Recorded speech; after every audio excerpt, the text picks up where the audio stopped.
And we begin with more rain and wind in the forecast, impacting residents across western Washington, including areas already hit hard by last week's floods. We're bringing you team coverage at the top of the hour. Meteorologist Alana McCauley is here, tracking the weather system for the days ahead.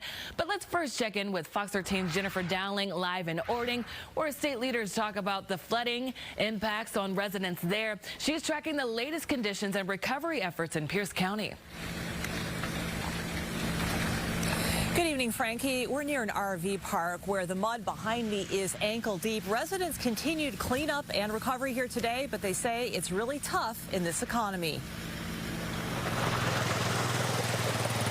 This is the muddy mess left behind by the floodwaters of the Puyallup River at Dan and Bill's RV park in Pierce County. I got a call from the neighbor that the water is rising.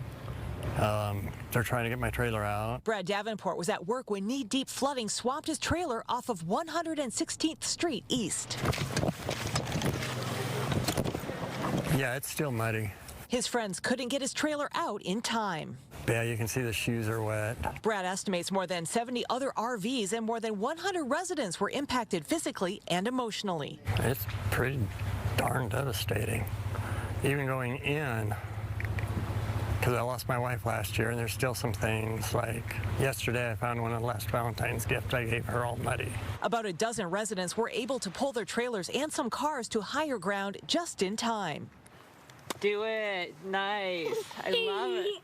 Jason's family of 5, including his young son, were part of that lucky group. A lot of us can't, don't have vehicles or anything to be able to tow our campers out of here. So for us to just leave now makes it really hard. Though their trailer was moved, the family lost clothing in an exterior cabinet and all their food in an outside freezer. Right now, I only had probably about 3 days to be able to take off paid. The governor visited the area Sunday morning along with Representative Kim Schreier. They toured hard-hit areas in Pierce and Snohomish counties, and she credits first responders with saving lives. The waters came up so rapidly and then they dropped so rapidly, and so many homes, buildings, structures are very damaged still, but you would not know it from outside. Schreier believes the setback levee project prevented the flooding from doing even more damage in Orting. AJ says he was given a free propane tank to heat his muddy RV. Some people were on dry land and got safe. But not very many. Not very many. Brad says this bear was a Valentine's gift to his late wife that he salvaged from the destruction. I proposed on Valentine's Day. And that's when she finally said yes, that one. A memory he'll hang on to as he tries to recover. This one will wash. And I'm sure other people lost stuff too.